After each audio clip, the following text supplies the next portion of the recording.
السلام عليكم ورحمة الله وبركاته. النهاردة مش عارف اعمل ايه والله. انا كنت محتار بين كذا حاجة اعملها، لاني قررت افتح الكاميرا بشكل عفوي واقعد احكي شوية، نظرا ان النهاردة من الايام الوحشة اللي بتعدي عليا. وفي الاغلب انا كنت محضر 4 topics productive المفروض نتكلم فيهم وكده، بس انا محتاج ان انا اطلع الفيديو ده، لان للاسف يعني مش قادر اتكلم، ومع ان في ناس اتكلم معاهم، ولكن ساعات الكلام اللي بيدي حلول يقولك اعمل كذا، روح اعمل كذا بتاع، مش بيوصف المعاناة اللي جواك، مش بيوصف الزعل اللي جواك. ساعات بيبقى جواك زعل وبتقعد تقول له قدامك "مم، طيب اوكي ماشي علشان الدنيا تعدي". و وانت مش بيبقى جاي معاك الكلام اصلا، يعني انت مش جاي معاك كلام، و عايز بس الدنيا تعدي عشان تعدي يومك وتخلص. أم... ساعات بيعدي عليك ايام كده انت مش عارف تكلم مين، او مش عارف تعمل ايه. وزي ما بقولك او بقولك، اي محاولة للحديث مع حد ممكن تقلب بحاجة من حاجتين: يا اما الوعظ الواعظي، يا اما كاس العالم للمأساويات، مين عانى في حياته اكتر. وساعتها طبعا لو حد عنده مثلا مات لا قدر الله، او مش عارف، حصل له حاجة قوية في الماضي، لازم تحط جزمة في بقك لان هو كسب خلاص، فانت مش قادر تتكلم عن مشاكلك. آم، مشكلة الوحدة تبان تافهة، مشكلة المقارنة تبان تافهة، ومشكلة عدم الإنجاز تبان تافهة، ولكن جمعهم التلاتة مع بعض هتلاقي نفسك مش عارف تعمل أي حاجة. والله يعني أنا دلوقتي بغير بين الشغل، وقصة الشغل دي قصة تانية.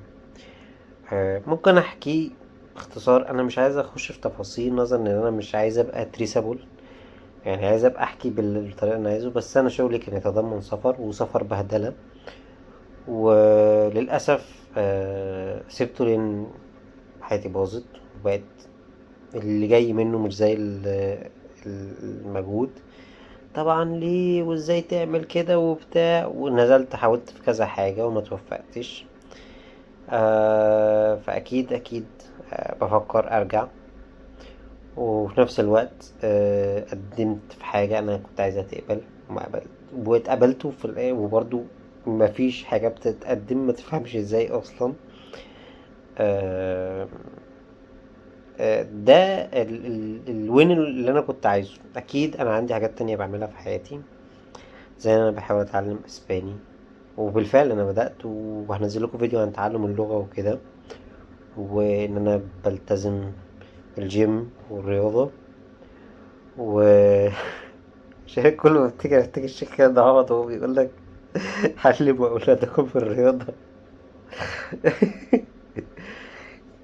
المهم، آه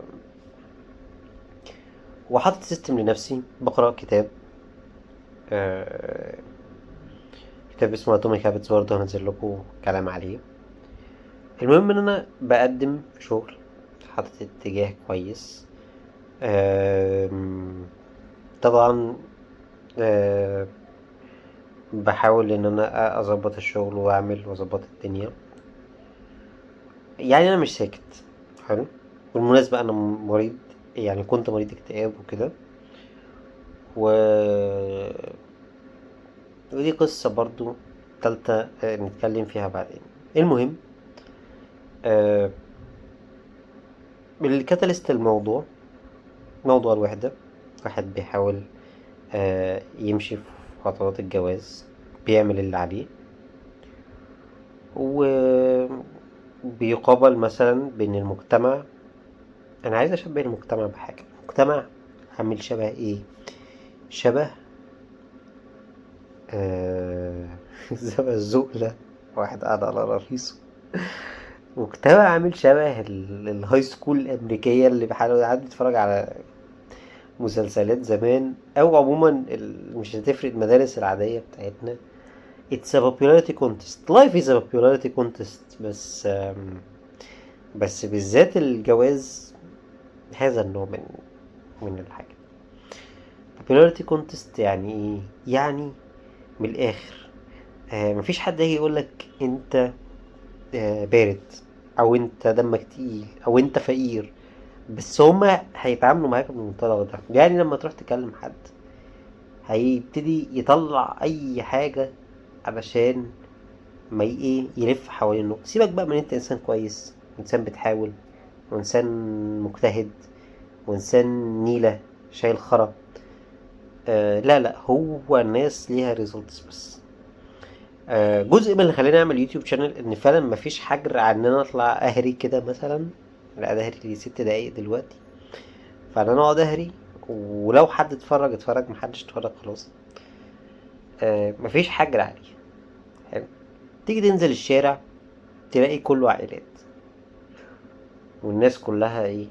طبعا هتقولي اه اصل انت مش شايف ما وراء الطبيعة وما وراء مش عارف ايه. طب انا عايز اشوف ما وراء الحاجات دي، يعني انا عايز اوصل للحتة دي فاشوفها. آه، مشكلة الناس ان انت برضو في حاجة ان انت لما بتكون عايز الحاجة قوي، حاجة زي العلاقة وكده. بالمناسبة يعني انا بعرف ناس كل فترة، كل فترة مش كبيرة، وبحاول امشي ويطلع خازوق في النص. حلو. واغلبهم خوازيق متعلقة بحياتي، اللي هو انت ازاي كده وبتحاول ان انت يعني تعمل حاجة. انت ازاي ما اتولدتش معاك فلوس؟ في الاخر ده المفروض يحصل. كل ده عشان بحاول الاقي حد شبهي، حد زيي، حد عايز يعيش، عايز ينبسط. حد مش لازم يكون جاهز بكل حاجة دلوقتي. هو ماشي في فعلا، يعني انا حرفيا انا ماشي في الاتجاهات فعلا اللي تخليني يبقى عندي حاجة ويبقى عندي مستقبلي كويس. بس ممكن انا متعسر دلوقتي. طيب هل المفروض ان انا اروح اقدم آه يعني اكتب مثلا على نفسي وصل امان ان انا هنجح في المستقبل عشان مثلا ايه اقنع ابو العروسة اللي هو حماه بقى، جوزه في شقته وفي بيت العيلة، وجاب له عربية على حسابه وبتاع. هو ليه الناس بتنسى بجد؟ يعني ليه الناس بتنسى حاجة زي كده؟ ليه الناس بتنسى ان انت حياتك ما كانتش كده؟ فليه تصعب على غيرك؟ في وقت احنا زمان لما كنت اول ما طلع الكمبيوتر لما كنت تكتب لاين كود انت كده برنس. يعني انما دلوقتي صعب. يعني كان المفروض اسيب بقى مراهقتي وابتدي بقى استثمر في البيتكوين. اللي هو انا كنت ساعتها كنت عايز تقريبا اشحن في لعبة كنت كروس فاير قصدي عشان اجيب الديزرت ايجل كامو.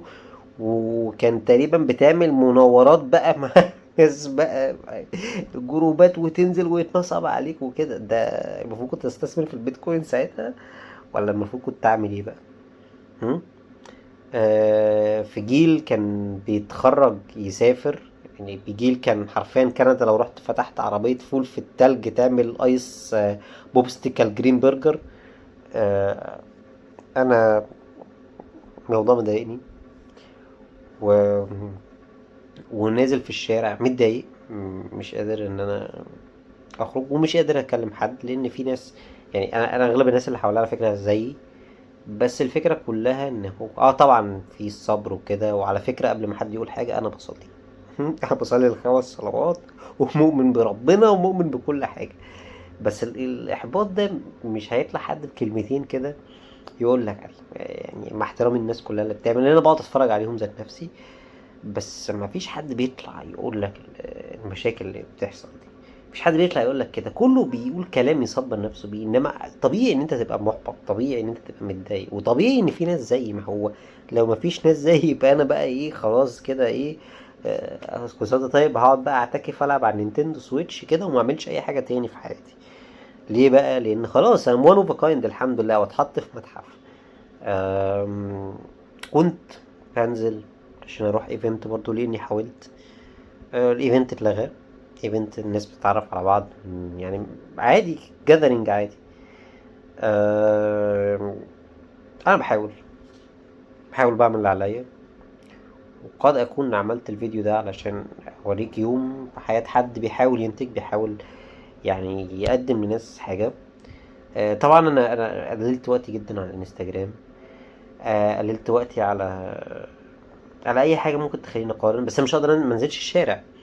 آم، ال الاحترام والاصول والحاجات دي ستاره الناس بتستخبى وراها، علشان ما تعملش يعني عشان ما تقولش الحقيقه بجد. و وكل الحكايه اني بعمل القصه دي كلها كلام مش هيقدم ولا هيأخر. انا بكلم ناس صحابي في الاخر، يعني انا طالع الفيديو ده بالذات مش هنصحكم. الفيديو ده انا عايز دعم منكم، لاني حاسس ان في ناس كتير زينا، وكل الحكايه بس ان هو ما حدش بيطلع، يعني كل الناس بتطلع على النت تنشر انتصاراتها، توري الناس قد ايه الحياه جامده، تعمل مش عارف ايه، توريهم قد ايه انا برودكتيف ومفيش مني اتنين، وانا هبقى وحش البرودكشن القادم والكلام ده. وفي حين ان اهو مقارنة، وحدة، حاجات كتير قوي من الحاجات دي بتبقى بنحس بيها وكده. الفيديو ده مش سكريبتد، الفيديو ده من قلبي والله، ومتضايق، وبدل ما ارجع لحاجات وحشة او عادات سيئة كنت بعملها، قررت انا اعمل الفيديو ده. واتمنى بجد، يعني انا ما طلبتش تعليقات على الفيديوهات اللي فاتت، بس اتمنى لو حد شاف الفيديو ده يتكلم مثلا هو بيعاني من ايه وكده، او تشتركوا في اللينك جروب اسمه ايه ده، التليجرام، جيمة الشحاتة يعني علشان عشان نسند بعض، عشان نشوف لو في حد قريب يعني نتكلم. بس انا هدفي في الاخر، انا اقول لكم هدفي الاول والاخير ان انا ان انا في ناس كتير وحيدة، في ناس كتير كويسة، في ناس كتير عايزة تعمل حاجات، في ناس كتير بتعاني، وممكن نساعد بعض. بس فعشان كده نفسي القناة دي تكبر، علشان الناس دي ما تبقاش لوحدها. بس اتمنى ما يكونش الفيديو ده يضايق او ممل، و اشوفكم الفيديو الجاي ان شاء الله. سلام.